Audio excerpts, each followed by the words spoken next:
같이 사도신경으로 신앙 고백하시겠습니다. 나는 전능하신 아버지 하나님 천재 창조주를 믿습니다. 나는 그의 유일하신 아들 우리 주 예수 그리스도를 믿습니다. 그는 성령으로 잉태되어 동정녀 마리아에게서 나시고 본디오 빌라도에게 고난을 받아 십자가에 못 박혀 죽으시고 장사된 지 사흘 만에 죽은 자 가운데서 다시 살아나셨으며 하늘에 오르시어 전능하신 아버지 하나님 우편에 앉아 계시다가 거기로부터 살아있는 자와 죽은 자를 심판하러 오십니다. 나는 성령을 믿으며 거룩한 공교회와 성도의 교제와 죄를 용서받는 것과 몸의 부활과 영생을 믿습니다. 아멘. 찬송가 379장입니다.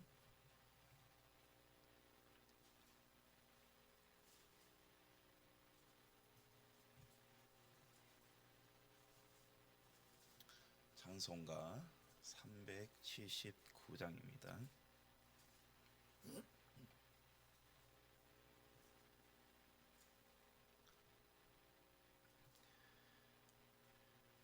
내 갈 길 멀고 밤은 깊은데 빛 대신 주 저 본향 집을 향해 가는 길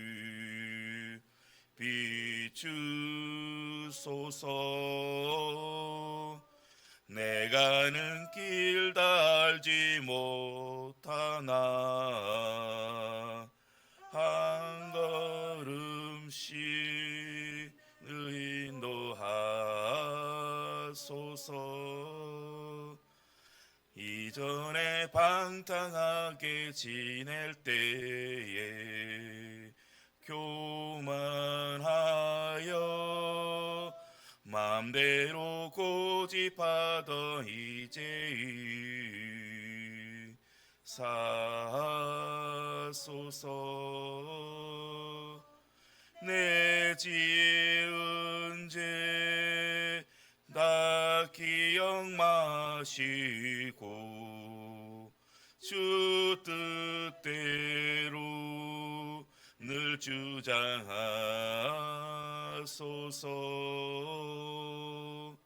이전에 나를 인도하신 주 장래에도 내 앞에 험산 중형 만날 때에 도우소서. 밤 지나고 저 밝은 아침에 기쁨으로 내 주를 만나리.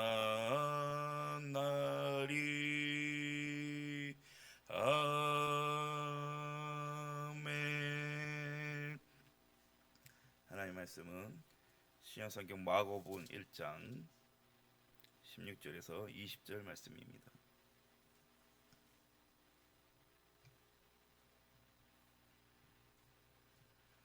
마가복음 1장 16절에서 20절까지 말씀.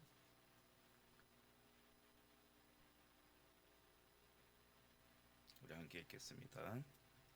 갈릴리 헤브론으로 지나가시다가 시몬과 그 형제 안드레가 바다에 금을 던지는 것을 보시니 그들은 어부라. 예수께서 이르시되 나를 따라오라. 내가 너희로 사람을 낚는 어부가 되게 하리라 하시니 곧 그물을 버려두고 따르니라. 조금 더 가시다가 세베대의 아들 야고보와 그 형제 요한을 보시니 그들도 배에 있어 그물을 깁는데 곧 부르시니 그 아버지 세베대를 품꾼들과 함께 배에 버려두고 예수를 따라가니라. 아멘. 이 속담에 보면 호랑이는 죽어서 가죽을 남기고 사람은 죽어서 이름을 남긴다는 속담이 있습니다. 이 속담처럼 호랑이는 죽어서 그 남긴 가죽을 옷을 만들어 입거나 장식품을 만들거나 그렇게 해서 호랑이의 가죽은 남습니다. 그렇다면 사람의 이름은 어떻습니까? 역사에는 수많은 사람들의 이름이 등장합니다. 좋은 유인이었던 사람들, 아니면 나쁜 악인들로서 그 이름을 남깁니다. 그런데 사람이 이름을 남긴다고 해서 꼭 그 사람의 이름만을 기억하지 않습니다. 그 이름을 남긴 사람의 삶을 우리는 기억합니다. 만약에 예를 들어본다면 이렇습니다. 유관순이라는 분이 계십니다. 그 이름을 기억할 때 우리가 그 유관순이라는 이름만 기억합니까? 아닙니다. 유관순 열사가 3.1절에 독립만세를 외치고 꽃다운 어린 나이에 현장에 이슬로 사라지는 그런 그의 숭고한 삶과 정신을 우리는 기억합니다. 성경에도 많은 믿음의 선지들이 나옵니다. 우리는 성경을 통해서 그들이 하나님을 만났고 또 그들이 하나님의 말씀에 순종하며 살아갔던 그들의 믿음의 삶은 우리는 기억합니다. 오늘 본문을 통해서 우리는 이 시대에 어떤 삶의 흔적을 남길 것인가, 그리스도인으로서 우리는 어떤 믿음의 삶을 살 것인가에 대해서 함께 묵상하고자 합니다. 오늘 본문에는 베드로와 안드레 그리고 야고보와 요한을 부르는 내용이 나옵니다. 예수님께서 첫 제자를 부르시는 내용이죠. 주님께서 첫 네 제자를 불러 주실 때에 우리들이 주목해야 할 것이 하나 있습니다. 베드로와 안드레 그리고 야고보와 요한, 그들은 모두 그물을 던지거나 그물을 깃고 있었습니다. 왜 그렇습니까? 그들의 직업이 어부이기 때문에 그렇습니다. 다시 말해 그들은 모두 자신의 삶에 충실하게 살아가고 있었습니다. 놀고 있거나 게으름을 피우고 있는 것이 아니라 삶의 자리에서 최선을 다해서 살아가고 있었습니다. 하나님은 자기 일에 충성된 자를 기뻐하십니다. 자신의 삶에 충실하지 못하는데 어찌 하나님의 일에 충성할 수 있겠습니까? 중요한 것은 우리가 어떤 일을 하고 있느냐가 중요한 것이 아니라 하나님은 우리가 어떻게 그 일을 하고 있느냐를 보고 계신 겁니다. 우리가 어떤 일을 할 때 그 일이 큰 일입니까? 작은 일입니까? 그것이 중요한 것이 아니라 우리에게 맡겨진 이 삶을 최선을 다해서 살아가고 있느냐, 이것을 주님께서는 기뻐하시는 것입니다. 그래서 누가복음 16장 10절에 이렇게 밝힙니다. 지극히 작은 것에 충성된 자는 큰 것에도 충성되고 지극히 작은 것에 불의한 자는 큰 것에도 불의하느니라. 하나님께는 천하고 중한 일이나 크고 작은 일의 구분이 없습니다. 단지 맡겨진 일에 얼마나 충성하느냐라는 것을 보고 계십니다. 그래야 하나님은 자기 일을 맡겨주실 때에 얼마나 그 사람이 그 일을 충성되게 할 수 있느냐 아니면 못하느냐, 그걸 보고 계시는 겁니다. 그런데 하나님께서는 제자를 불러주실 때 그들을 그냥 또한 불러주시는 것이 아니라 그들에게 중요한 사명을 맡기십니다. 17절에 보니까 예수께서 이르시되 나를 따라오라. 내가 너희를 사람을 낚는 어부가 되게 하시리라. 예수님께서 제자들을 부르시는 데에는 아주 중요한 목적이 있었습니다. 그것은 사람을 낚는 일, 다시 말해 영혼들을 구원하고자 하는 일, 그 중요한 사명을 맡기고자 제자를 불러주셨습니다. 주님께서는 고기를 잡는 일보다 더 중요한 영혼을 수확하는 그런 일을 맡겨주신 것이죠. 세상에서 주는 그런 꿈과 비전이 아니라 바로 주님께서 주시는 꿈과 비전을 허락하시기 위해서 제자들을 불러주셨습니다. 하나님께서는 아브라함을 불러주실 때에도 아브라함에게 꿈과 비전을 주셨습니다.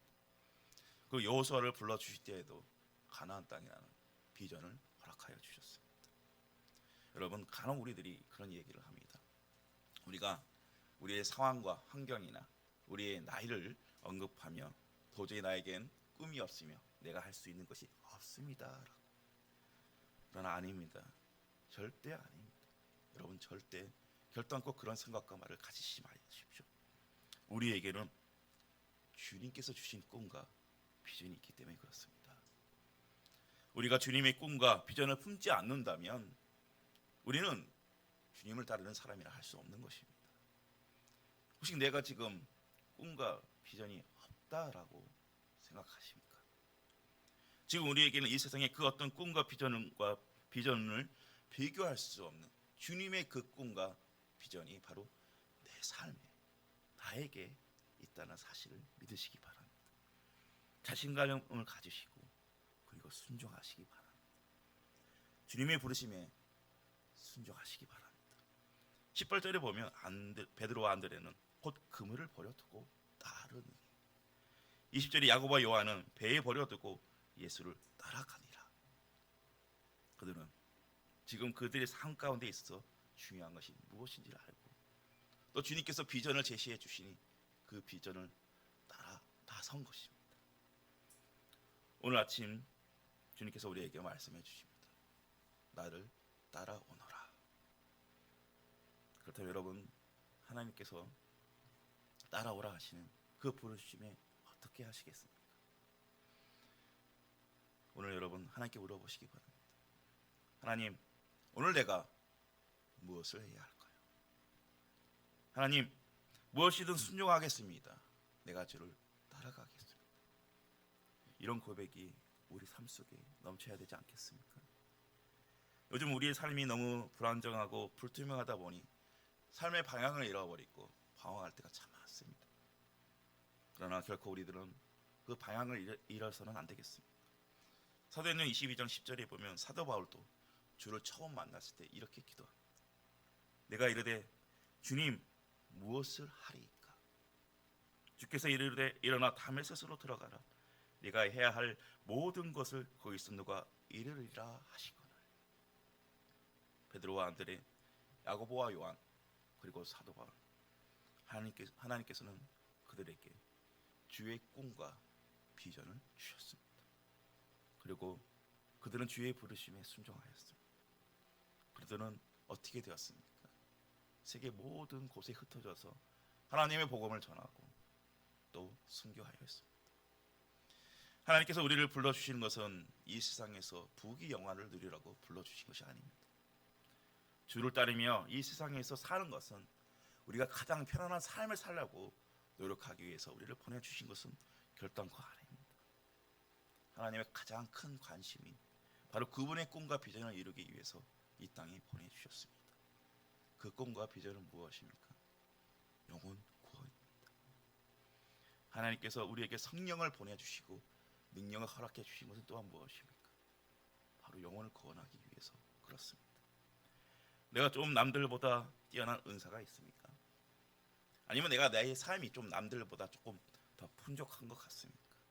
아니면 나에게 지식이 있습니까? 아니면 내가 조금 더 높은 자리에 있어서 권력을 가질 수 있는 그런 자리가 허락되어 있습니까? 이 모든 것을 허락하신 이유가 무엇입니까? 이 모든 것들 주님의 꿈과 비전을 이루라고 허락해 주신 것입니다. 다시 말해 이 모든 것들은 영혼들을 구하라고, 영혼들을 구원하라고, 그 일에 사용되어라고 하나님께서 우리에게 허락해 주신 것입니다. 자신의 이름을 남기고 자신의 이름을 내걸기 위한 인생이 아닌 주님의 제자다운 삶을 사시기 바랍니다. 오직 영혼을 구원하는 그 모든 삶의 인생을 바치시기 바랍니다.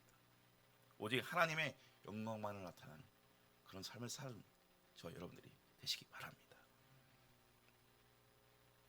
사랑의 하나님, 오늘 우리를 불러주십니다. 나를 따라오너라.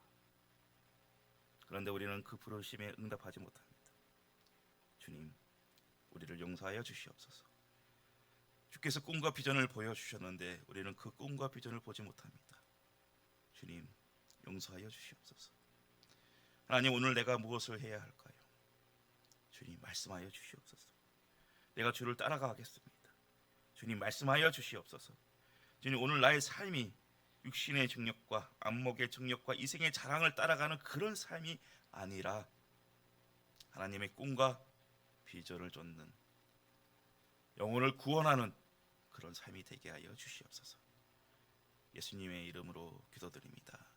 아멘. 하늘에 계신 우리 아버지, 아버지의 이름을 거룩하게 하시며 아버지의 나라가 오게 하시며 아버지의 뜻이 하늘에서와 같이 땅에서도 이루어지게 하소서. 오늘 우리에게 일용할 양식을 주시고 우리가 우리에게 참 못한 사람을 용서하여 준 것 같이 우리 죄를 용서하여 주시고 우리를 시험에 빠지지 않게 하시고 악에서 구하소서. 나라와 권능과 영광이 영원히 아버지의 것입니다. 아멘.